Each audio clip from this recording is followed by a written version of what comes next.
말씀의 제목은 부활의 주님입니다. 오늘 본문에는 두 제자가 등장합니다. 엠마오로 가고 있습니다. 얼굴은 불편한 기색입니다. 그리고 터벅터벅 쉼없이 걸어가고 있습니다. 거리는 약 11km입니다. 그다지 멀지 않는 거리인 것 같습니다. 그렇게 이 짧은 거리를 가면 즐거운 이야기, 밝은 이야기 하면 좋을 텐데 그들이 온통 침울한 표정을 하고 어두운 이야기만 한다는 것은 무슨 문제가 있다는 거죠. 그들 마음속에는 절망이란 것이 자리 잡고 있는 것입니다.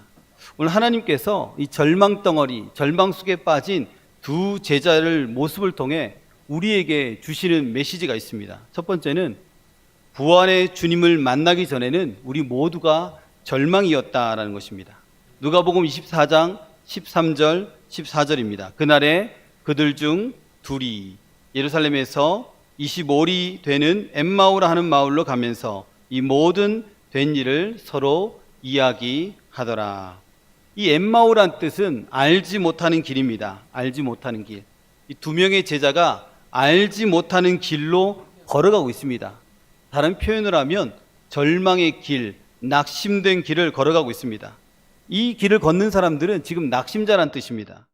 두 명의 제자의 마음 상태가 그러하다는 겁니다. 왜 이들은 이같이 침통한 마음으로 엠마오로 걸어가는 걸까 생각해 보았습니다. 그들은 누구냐면 예수님의 제자입니다. 그리고 그들은 예수님의 위대한 것들을 친히 목도하였던 사람들입니다. 바람과 파도를 잠잠케 하신 예수님, 온갖 질병들을 무력화시킨 전능하신 하나님, 심지어 죽은 사람도 살려내는 놀라우신 예수님을 알고 있던 사람들입니다. 제자들은 예수님을 보면서 꿈을 꾸었습니다. 예수님께서 이스라엘을 로마의 압제로부터 우리를 건져내실 거야. 그런 소망을 품고 있었습니다. 누가복음 24장 21절에 말하고 있습니다. 우리는 이 사람이 이스라엘을 속량할 자라고 바랐노라. 그런데 이 예수님이 종교 지도자들과 그들의 손에 잡혔고 로마의 군병들에 의해서 끌려갔고 조롱받았고 채찍에 맞았습니다. 결국 저주를 받은 자들이 당한다는 십자가에 못 박혀 돌아가셨습니다. 이 제자들의 바램과는 영 다른 결과를 맞이했습니다. 기대가 크면 실망도 큽니다. 그 결과로 그들은 큰 절망에 빠져 있는 것입니다. 가만히 찾아온 절망, 자신들의 힘으로 이 절망을 어떻게 풀어낼 수가 없는 것입니다. 그들의 마음속에 올라오는 말들이 있습니다. 예수님이 살아계시다면 우리 이 말 꼭 하고 싶어요. 어떤 말이냐면 왜 하필 많고 많은 것 중에 그 저주받은 자들이 당한다는 십자가란 말입니까? 죽은 나사로를 향하여 명령했던 그 웅장한 모습은 도대체 어디 있는 것입니까? 바람과 파도를 잠잠케 했던 그 주님의 위용은 어디 있는 것입니까? 왜 그렇게 무기력하게 십자가에 죽으시려 합니까? 이스라엘의 영광을 위해서, 하나님의 영광을 위해서 그러면 안 되는 거 아닙니까? 아마 이 제자들의 마음속에 이런 마음이 있었을 것 같습니다. 두 제자는 하나님을 알지 못했습니다. 두 제자는 예수님께서 하신 말씀들을 온전히 깨닫지 못했다는 것입니다. 성도의 신앙생활에서 가장 중요한 것은 성경을 많이 읽는 게 아니라 말씀을 깨닫는 것입니다. 프랑스 시인 빅토르 위고는 이렇게 말했습니다. 영국이 셰익스피어를 만들었다면 성경은 영국을 만들었다. 중요한 말이죠. 영국은 원래 해적의 나라였습니다. 그러나 성경을 받아들이고 이 해적의 나라가 신사의 나라가 된 것입니다. 말씀을 받아들이면, 말씀을 깨달으면 변화가 일어난다는 것입니다.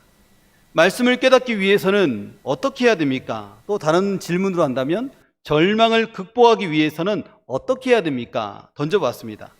첫째는 당연히 성경을 가까이 해야 됩니다. 이 성경을 혹시나 자동차 뒷 유리 앞에 오랫동안 놔두셨다면 얼른 집에 가셔가지고 빼야 됩니다. 빛바랜 햇빛에 의해서 빛바랜 성경책, 그 성경책은 사실은 우리의 신앙도 빛바랬음을 말해주고 있는 것입니다. 하나님 말씀을 언제든지 볼 수 있도록 가까이 두고 틈틈이 열어보시기를 바랍니다.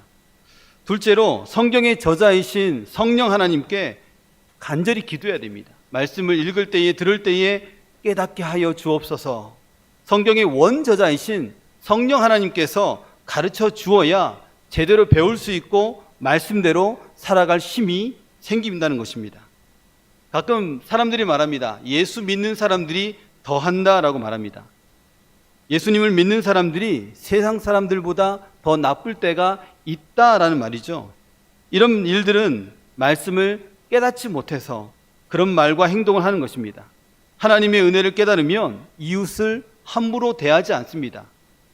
내 것만 움켜쥐지 못합니다. 오히려 풀어서 나누어 주게 됩니다.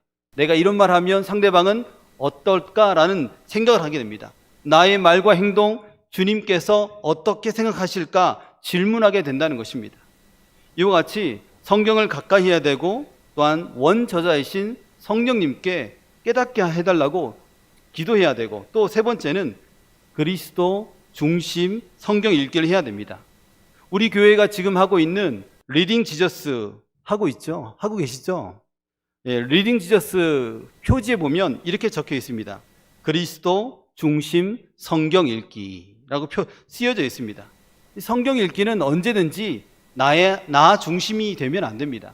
나 중심이 아니라 예수 그리스도 중심으로 읽혀져야 됩니다. 나 중심으로 읽으면 성경이 인문학 서적이 됩니다. 그러나 성경은 오실 그리스도, 오신 그리스도, 다시 오실 그리스도, 그리고 십자가의 주님, 부활의 주님이 나의 주님이심을 끊임없이 우리 가운데 말씀해주고 있습니다. 성경을 읽는데도 이 주님이 나의 주님으로 다가오지 않는다면 다시 성령 하나님께 기도해야 됩니다. 십자가의 주님, 부활의 주님이 나의 주님이심을 내가 믿게 하여 주옵소서라고 간절히 기도해야 됩니다. 그러므로 우리의 성경 읽기는 나 중심이 아니라 예수 그리스도 중심으로 성경을 읽어내야 됩니다. 엠마오로 가는 이 두 제자는 예수님에 대한 무지로 인해 잘못된 기대감을 가지고 주님을 따랐다는 게 큰 문제입니다. 그가 예수님에 대해서 무지했던 이유는 자기 중심적으로 주님을 바라보았던 것입니다. 자기 생각대로 주님을 바라보았다는 것입니다. 잘못된 기대만큼 실망도 무지막지하게 큰 것입니다. 사랑하는 여러분, 성경을 먼지 수북하게 두고 우리가 할 수 있는 것은 아무것도 없습니다. 성경을 모르면 매번 실망하게 되고 매번 섭섭병에 걸립니다. 성경을 가까이 하고 성경을 예수님 중심으로 읽어내는 우리 모두가 되시기를 바랍니다. 이 부활의 주님을 만나기 전 제자들은 절망덩어리였습니다. 왜요? 주님을 온전히 몰랐기 때문입니다. 그러나 부활의 주님을 만난 후에 그들은 완전히 변화되어 기쁨의 사람이 되었습니다. 두 번째는 부활의 주님을 만난 후 그들에게 찾아온 희망입니다. 유튜브의 한 영상 밑에 757개의 댓글이 달렸습니다. 저는 설교 준비할 때 조용한 음악을 듣고 하는데 그 밑에 너무 많은 댓글이 달린 겁니다. 다는 못 읽었지만 한 20개 정도 읽었는데 내용이 다 비슷합니다. 돌아가신 아버지를 그리워하는 딸, 유산으로 쌍둥이를 하늘나라로 보낸 어머니, 가족들과 끝까지 같이 살고 싶다는 아이의 그 고백들. 그런데 내용과는 상관없는데 이런 내용들이 댓글에 쭉 달린 겁니다. 부모님의 싸움으로 불안해하고 있는 아이, 얼른 이 싸움이 끝났으면 좋겠다. 이런 내용이 있더라고요. 왕따 후유증으로 일상생활을 불가능해 하는 청년의 자기 고백들.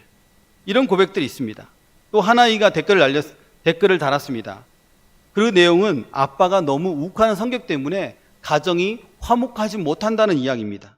할머니, 할아버지도 아빠도 엄마도 건강하면 좋겠다. 엄마랑 동생도 항상 행복하면 좋겠다. 제발 신이 있다면 우리 가정 좀 제발 화목하게 해주세요. 제발. 이렇게 댓글이 끝났습니다. 과연 이 아이가 지금 어떻게 살고 있을지 너무 궁금합니다. 보니까 10개월 전이더라고요. 700여 개의 댓글은 한결같았습니다. 어린이건 어른이건 한결같이 행복하면 좋겠다. 우울증, 암, 불치병으로부터의 회복, 가정이 화목하고 행복하길 바라는 아이들 그리고 어른들, 먼저 떠난 가족을 그리워하는 이들. 온통 들어보면 슬픈 이야기입니다. 온통 절망밖에 내용이 없습니다. 700여 개의 댓글 속에서 정말 인생이 쓰리쓰구나 배워갑니다. 주일 오후에 이 호통 판사, 천정호 판사님이 우리 오후 예배를 인도하셨죠. 그분의 책 제목이 이 아이들에게도 아버지가 필요합니다 였습니다. 그런데 생각해 보니까 어디 아이들에게만 아버지가 필요합니까? 세상의 모든 이들에게는 우리 하나님 아버지가 필요합니다. 하염없이 슬퍼하고 우울해하고 두려워하는 어린아이들에게도 또 어른들에게도 그냥 필요한 게 아니고 절대적으로 그들에게 주가 필요합니다. 소망이 여기 있는데, 평안이 여기 있는데, 기쁨이 여기 있는데 그들은 알지 못하기 때문입니다. CCM의 가사, 그들은 모두 주가 필요해.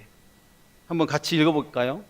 같이 읽어보겠습니다. 매일 스치는 사람들, 내게 무얼 원하나? 공허한 그 눈빛은 무엇으로 채우나? 모두 자기 고통과 두려움 가득, 감춰진 울음소리, 주님 들으시네. 그들은 모두 주가 필요해. 깨지고 상한 마음, 주가 여시네. 너무나 아름다운 말이고 어떻게 보면 좀 슬픈 이야기인 것 같습니다. 그렇지만 그들에게 반드시 주가 필요합니다. 주가 절망에서 희망을 주시기 때문입니다. 필립 얀시는 세상 어디에서도 얻을 수 없는, 교회만이 줄 수 있는 한 가지가 있다고 말했습니다. 그것은 은혜입니다. 교회 어디에서도, 세상 어디에서도 은혜는 줄 수 없습니다. 오직 교회만이 은혜를 줄 수 있습니다. 우리 예수님께서 이 땅에 오신 이유는 단 한 가지입니다. 우리에게 은혜를 베푸시기 위함입니다. 고통 가운데 신음하는 이 땅의 많은 사람들에게 부활의 주님이 필요합니다. 부활의 주를 만나면 슬픔의 사람이 기쁨의 사람으로, 절망의 사람이 소망의 사람으로 됨을 믿으시길 바랍니다. 부활의 주님이 절망 가운데, 슬픔 가운데, 낙심한 가운데 있는 이 두 제자에게 찾아오셨습니다. 찾아오셔서 무엇을 먼저 하십니까? 말씀을 회복하십니다. 부활의 예수님은 절망의 길을 걸어가는 이 제자를 만났습니다. 그런데 문제가 있습니다. 이 제자들에게 있는 절망이, 실망이, 슬픔이 이 제자들의 눈을 다 가리워버린 겁니다. 그러니까 주님을 알아보지 못했습니다. 누가복음 24장 15절 16절입니다. 같이 한번 읽겠습니다. 그들이 서로 이야기하며 문의할 때에 예수께서 가까이 이르러 그들과 동행하시나 그들의 눈이 가리워져서 그인 줄 알아보지 못하거늘. 비록 그들이 절망으로 인해 주를 보지 못했지만 주님은 그와 함께 했습니다. 그들과 함께 하셨습니다. 이걸 보면서 혹 우리가 늘 늘 은혜 충만할 수는 없지만 우리가 우울한 그 인생길에서도 주께서는 우리 곁에 계시고 우리와 동행한다는 그 사실을 생각해 보았습니다. 우리 주변에 아무것도 없는 듯 하죠. 아무도 나에게 관심이 없는 듯 합니다. 그러나 우리 주님은 언제나 변함없이 우리에게 관심을 갖고 우리의 옆자리에 항상 앉아 계신다는 것입니다. 그 하나님이 지금 이 시간 우리 수요 예배 가운데 함께 하심을 믿으시길 바랍니다. 이 제자들을 찾아오신 예수님은 그들의 주고받는 대화를 가만히 그냥 듣고만 있습니다. 그러다 묻습니다. 당신들이 걸어가면서 주고받는 대화는, 이야기는 무엇입니까? 예수님께서 모른 척하고 이 두 제자에게 묻습니다. 그러자 슬픈 기색을 한 글로바라가 정색을 합니다. 어처구니 없다는 거죠. 당신은 예루살렘에서 다녀오면서 최근에 무슨 일이 일어났는지 정말 모른단 말입니까? 예수님이 십자가형을 받은 이 사건은 그냥 사건이 아니고 초대형 사건이란 뜻입니다. 그런데 모르니까 이 제자가 어처구니 없다는 듯 말한 것입니다. 이 글로바라는 제자가 예수님께서 예수님께 예루살렘에서 일어난 일에 대해서 이야기해 주었습니다. 물론 그들은 자신들 앞에 있는 분이 예수님이란 것을 알지 못했습니다. 글로바라의 말을 가만히 듣고 있던 예수님이 마침내 입을 여십니다. 그리고 꾸짖습니다. 누가복음 24장 25절 이르시되 미련하고 선지자들이 말한 모든 것을 마음에 더디 믿는 자들이여. 이 말은 예수님을 믿는다 하는데 성경을 모른다라는 것을 이야기하고 있습니다. 성경을 읽고 있는데 예수님을 모르는 사람들 향해서 말하고 있습니다. 예수님이 구원자라고 하는데 인생 말년에 이렇게 신앙생활에서 내가 구원받겠나, 헌금도 얼마 못하고 봉사도 못하고 다리가 아파 교회도 못 나오는데 내가 천국 갈 수 있겠나, 이렇게 말한다면 저는 아이고 어머니, 예수님의 십자가와 부활을 믿으셔야 하지에. 십자가에서 살찌고 피 흘림이 나를 위한 살찌고 피 흘리심을 반드시 믿어야 합니다. 주께서 우리 어머니를 세상 끝날까지 함께 하시고 천국으로 인도하심을 확신해야 됩니다. 부활하신 예수님이 우리 어머니 옆에 계시지 않습니까? 아무 걱정 하지 마이소잉. 그럴 수 어색한 사투리. 제가 어느 지방인지 모르겠습니다. 전라도도 있고요, 경상도도 있고 충청도도 있습니다. 그리고 성경을 마침내 주께서 풀어주십니다. 함께 27절 읽겠습니다. 이에 모세와 모든 선지자의 글로 시작하여 모든 성경에 쓴 바 자기에 관한 것을 자세히 설명하시니라. 아멘. 주님께서 성경을 풀어주신 겁니다. 이것만큼 좋은 게 어디 있습니까? 이것만큼 행복한 게 어디 있습니까? 그리고 예수님이 떡을 떼어 주실 때에 비로소 제자들의 눈이 오픈, 활짝 열린 것입니다. 그리고 자기들 앞에 계신 분이 예수님이라는 사실을 알았습니다. 누가복음 24장 31절에 그들의 눈이 밝아져 그인 줄 알아보더니. 성령 하나님께서 제자들의 눈을 오픈, 활짝 열어 주를 보게 하셨습니다. 더 나아가서 여기에는 말씀을 깨닫게 하셨다라는 의미가 있습니다. 예수님께서 메시아이심과 예수님께서 고난의 종으로 오셨다는 것, 예수님은 하나님의 아들로 부활하신 주님이란 그 사실이 믿어지고 이해가 됐다라는 것입니다. 그러니까 이 제자들의 마음속에 얼마나 큰 기쁨이 충만했겠습니까? 말씀이 깨달아질 때 제자들의 마음속에 말할 수 없는 큰 기쁨이 찾아왔습니다. 오랜 숙변이 몸 밖으로 빠져나간 듯합니다. 뛸 듯이 기쁩니다. 32절을 우리 함께 읽겠는데요, 읽으실 때에 우리도 말씀을 깨닫게 되고 뜨겁게 되길 바라는 마음으로 32절을 간절한 마음으로 읽겠습니다. 함께 읽겠습니다. 그들이 서로 말하되 길에서 우리에게 말씀하시고 우리에게 성경을 풀어 주실 때에 우리 속에서 마음이 뜨겁지 아니하더냐 하고. 아멘. 기쁨에 찬 이 두 제자가 가만히 있을 수가 없어서 그 밤에 다시 예루살렘으로 돌아갑니다. 그리고 예수님의 제자들에게 부활의 주님을 증거하였습니다. 근래에 본 영화가 있습니다. 1951년산 아주 오래된 영화 쿼바디스 도미네입니다. 이 쿼바디스 도미네에는 사도 베드로도 등장하고 바울도 등장합니다. 이 쿼바디스 도미네라는 말의 뜻은 라틴어로 주님 어디로 가십니까? 이런 뜻입니다. 네로 황제가 로마 시내에 방화를 했습니다. 불을 태우니까 로마 시내의 40%가 불에 타버렸습니다.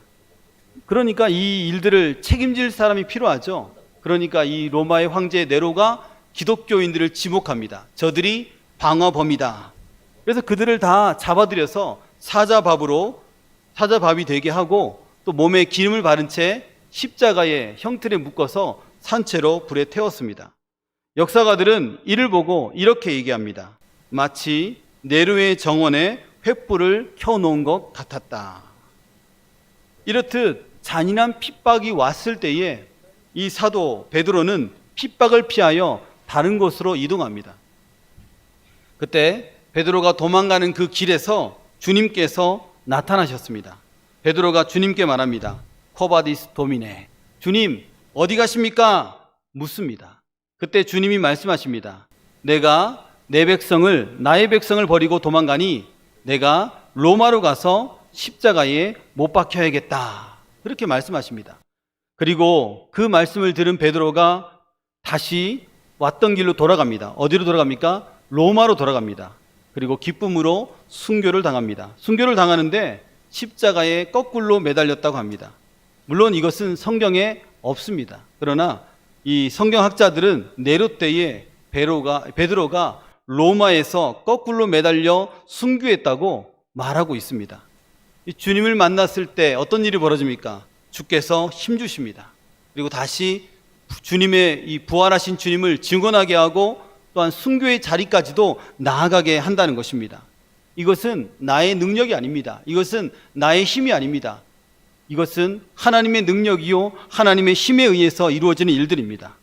성령님은 오늘 이 시간에도 우리의 눈을 열어주십니다. 그리고 말씀 속에서 주를 만나게 하시고 말씀을 깨닫게 하시고 우리 안에 말할 수 없는 힘과 기쁨을 부어주십니다. 말씀을 맺겠습니다. 사랑하는 여러분, 예수님에 의해서 구원받는 우리도 또 성령 충만한 목사님도 장로님도 집사님도 권사님도 엠마오로 걸어갈 때가 있다는 것입니다. 낭망의 길을 걸어갈 때가 있다는 것입니다. 절망의 길을 걸어갈 때가 있다는 것입니다. 그럴 때 그들을 향해서 손가락질하면 안 됩니다. 누구나 다 그런 길 걸을 수 있습니다.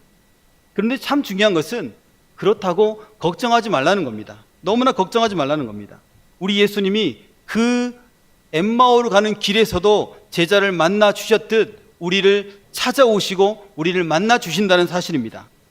그리고 주께서 낙심한 우리의 눈을 뜨게 하시고 말씀을 깨닫게 하시고 우리의 심장이 뜨겁게 쾅쾅쾅 다시금 뛰게 하실 것을 믿기 때문입니다. 바라옵기는 부활의 주님을 날마다 가까이 하고 하나님의 말씀을 날마다 온전히 깨달아 주와 그리스도를 위하여서 주의 몸된 교회를 위해서 뜨겁게 살아가는 우리 모두가 되시기를 소망합니다.